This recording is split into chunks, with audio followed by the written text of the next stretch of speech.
প্রিয় বাংলাদেশী ভাই ও বোনেরা, আপনারা সচেতন বাংলাদেশী দেশপ্রেমিক, মেধাবী যুবশক্তি, বুদ্ধিজীবী, নতুন প্রজন্ম এটা হতে দিতে পারে না। পাকাপোক্ত জাতীয় নীতিমালাবিহীন কোনো দল ক্ষমতায় থাকা আর নতুন করে কেউ আসা একই কথা। এভাবে যদি ক্ষমতা বদল হয় তবে তা হবে ক্ষণস্থায়ী।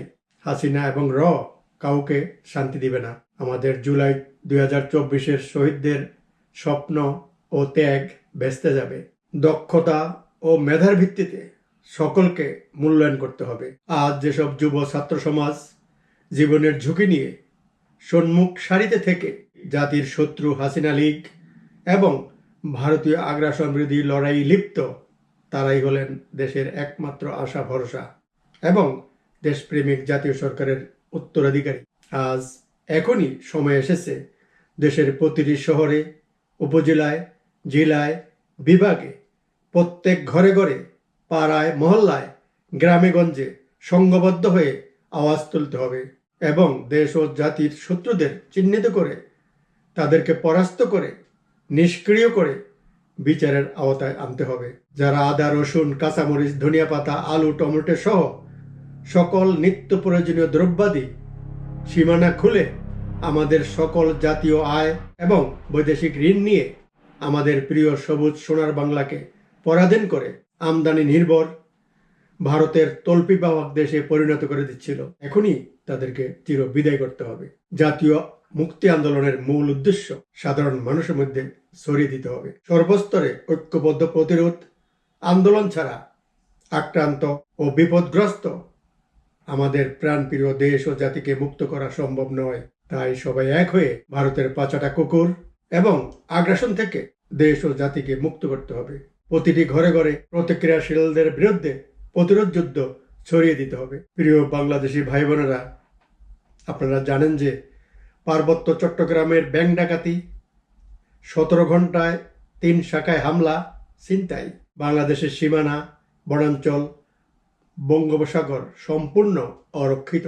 আগ্রাসী শক্তির থাবা থেকে সতর্ক থাকতে হবে। হাসিনা পার্বত্য অঞ্চল থেকে সেনাঘাঁটি সরিয়ে নিয়েছিল, তা চালু করে দিতে হবে। মুক্তিযুদ্ধের রণাঙ্গনের জীবিত মুক্তিযোদ্ধারা, সকল জাতীয়তাবাদী শক্তি, বাংলাদেশ সেনাবাহিনী, বিডিআর, র্যাব, পুলিশ ঐক্যবদ্ধ হয়ে গর্জে উঠতে হবে। আমাদের প্রিয় মাতৃভূমি ধ্বংসের হাত থেকে রক্ষা করার এই যুদ্ধে প্রস্তুত থাকতে হবে।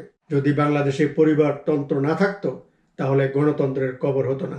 এভাবে আগ্রাসী শক্তি আমাদের দেশ ও জাতিকে শোষণ করতে পারত না। বিগত 53 বছর ধরে এইসব অপরিপক্ষ বিজাতীয় সরকার এবং অসৎ লোভী আমলারা দেশ শাসন ও শোষণ করতে পারত না। যার সূচনা হয়েছিল স্বাধীনতার পর আওয়ামী লীগ কর্তৃক দেশপ্রেমিক মুক্তিযোদ্ধাদের হটিয়ে অসৎ লোভী ভারতের দালাল ও দেশ বিরোধী ভণ্ডদের পুনর্বাসন করে।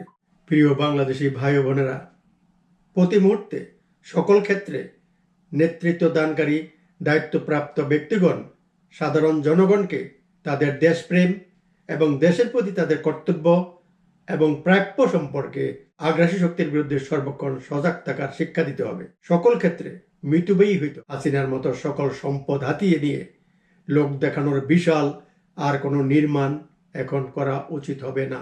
সর্বপ্রথম কঠিন পরিশ্রম করে জাতীয় অর্থনীতির খাত মজবুত করতে হবে। আমরা এখনো গরিব, চলার পথে অনেক বাধা, ষড়যন্ত্র। তাই সকল প্রতিবন্ধকতা অতিক্রম করে কৃষি, শিল্প, পর্যটন, গভীর সামুদ্রিক বন্দর, বঙ্গোপসাগরের অফুরন্ত খনিজ সম্পদ উত্তোলন করে অচিরেই বিশ্বের বুকে নতুন বাংলাদেশের আবির্ভাব ঘটানো অতি সহজ ব্যাপার। তার জন্য শুধু প্রয়োজন আমাদের জাতীয় পরিকল্পনা, লক্ষ্য এবং জাতীয় একতা। জাতীয় সরকারের ব্যবস্থাপনায় বিকেন্দ্রীকরণের মাধ্যমে আমাদের দেশের সকল মেধাবী এবং কর্মক্ষম সকল যুবক যুবতীকে সাথে নিয়ে সকল জনগণের মিলিত শক্তি ঐক্যবদ্ধ হয়ে নিজেরা নিজেদের হাতে কাজের ভিতর দিয়ে অচিরেই বাংলাদেশকে শক্তিশালী সমৃদ্ধ দেশ হিসেবে গড়ে তুলতে পারবো ইনশাআল্লাহ।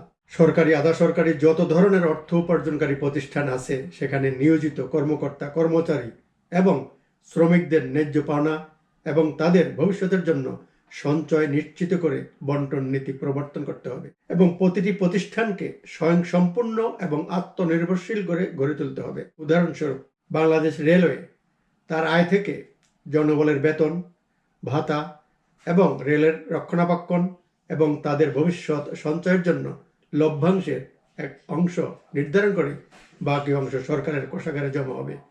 এইভাবে একটা বেসরকারি পোশাক শিল্পের জন্য একই নিয়ম। প্রিয় বাংলাদেশি ভাই ও বোনেরা, পরাজিত দেশ ও জাতির শত্রুরা সুযোগ পাওয়ার সঙ্গে সঙ্গে দেশদ্রোহী সেজে আমাদের রাজনৈতিক ক্ষমতা দখলের জন্য মরণ কামড় দিতে চাইবে। সেই গতানুগতিক ধারায় এইসব অসাধু ভণ্ড রাজনীতিবিদ আমলারা যদি আবার ক্ষমতায় আসতে পারে, তবে তারা দেশ ও জাতির চিরদিনের জন্য কোমর ভেঙে দিবে, নতুন সূর্য ভেস্তে যাবে। কাজেই এই মুহূর্তে কোনো রকম মায়া কান্নাকে আশ্রয় প্রশ্রয় না দিয়ে প্রত্যেক সচেতন নাগরিক এক হয়ে ওদেরকে প্রত্যাখ্যান করতে হবে, আস্থা করে নিক্ষেপ করতে হবে। অশিক্ষিত অসৎ রাজনৈতিক ভণ্ড ব্যবসায়ীরা যাতে আর কোনোদিন ক্ষমতায় না আসতে পারে, সেই জন্য প্রত্যেক নাগরিককে সচেতন হইতে হবে। দেশের বুদ্ধিজীবী, দেশপ্রেমিক, সৎ রাজনীতিবিদ, সুশিক্ষিত মেধাবী নতুন প্রজন্মদের রাজনৈতিক এবং প্রশাসনিক নেতৃত্বে অধিষ্ঠিত করতে হবে। তার জন্য সবাই একসাথে দেশের বুদ্ধিজীবী, দেশপ্রেমিক, সৎ রাজনীতিবিদ, সুশিক্ষিত মেধাবী নতুন প্রজন্মদের রাজনৈতিক এবং প্রশাসনিক নেতৃত্বে অধিষ্ঠিত করতে হবে। তার জন্য সবাই একসাথে কাজ করতে হবে, সমর্থন যোগাতে হবে। প্রিয় বাংলাদেশি ভাই বোনেরা, সমস্যার আবর্তে ঘূর্ণিপাক খেতে খেতে জাতি আজ অন্ধকারের নিমিষে তলিয়ে যাচ্ছে। রাজনৈতিক নেতাদের শ্বাসশূন্য বক্তব্য শুনতে শুনতে আমরা বোকা বানিয়ে গেছি। আন্তর্জাতিক ষড়যন্ত্রের বলিদান আমরা। আমাদের জাতীয় ঐক্যে মহাফাটল বানিয়ে রাখা হয়েছে, যার কারণে বহিঃশক্তি আমাদের দাবিয়ে রেখেছে। তাই আজ সকল বাধা অতিক্রম করে 18-20 কোটি বাংলাদেশিদের এক পতাকা তলে ঐক্যবদ্ধ হয়ে একসাথে কাঁধে কাঁধ মিলিয়ে দেশ গঠনের জন্য দীর্ঘমেয়াদী মহাপরিকল্পনা হাতে নিয়েই আমাদের লক্ষ্যে সামনের দিকে এগিয়ে নিয়ে যেতে হবে। দেশের রাজনৈতিক স্থিতিশীলতা ও গণতন্ত্রকে সুপ্রতিষ্ঠিত করে বিশ্বায়নের সাথে সম্পৃক্ত হয়ে আধুনিক কৃষায়ন, শিল্পায়ন, যোগাযোগ ব্যবস্থা, পানির প্রবাহ নিয়ন্ত্রণ করে নদী ভাঙ্গন রোধ, গ্যাস, বিদ্যুৎ, পানি নিশ্চিত করতে হবে। বিশ্বায়নের সাথে সম্পৃক্ত হয়ে বিরামহীন তারকাযুদ্ধে অর্থাৎ সকল সন্ত্রাসবাদ, পেশিবাদ, আধিপত্যবাদ, একনায়কতন্ত্র ও জঙ্গি মৌলবাদী চক্রকে পরাস্ত করে সমগ্র বিশ্বের মানুষের জন্য শান্তি ও স্বাধীনতার বিজয় পতাকা ছিনিয়ে আনা এবং বিশ্বকে মানুষের জন্য উন্মুক্ত করার তারকাযুদ্ধে সামিল হইতে হবে। সব রক্তচক্ষুকে উপেক্ষা করে ধনাঢ্য দেশসমূহের সাথে ঘনিষ্ঠ সম্পর্ক বজায় রেখে বিশ্বায়ন অর্থাৎ বিরামহীন তারকাযুদ্ধের সাথে সর্বক্ষণ সম্পৃক্ত থেকে দেশকে উন্নত বিশ্বের কাতারে নিয়ে যেতে হবে। প্রিয় দেশবাসী, আসুন সবাই দেশ ও জাতির জন্য, দেশের মানুষের কল্যাণ সবার উপরে স্থান দিয়ে বিশ্বায়নের সাথে সম্পৃক্ত হয়ে এবং মানুষের জন্য বিশ্বকে উন্মুক্ত করি এবং সবার সাথে বন্ধুত্ব সম্পর্ক গড়ে তুলি।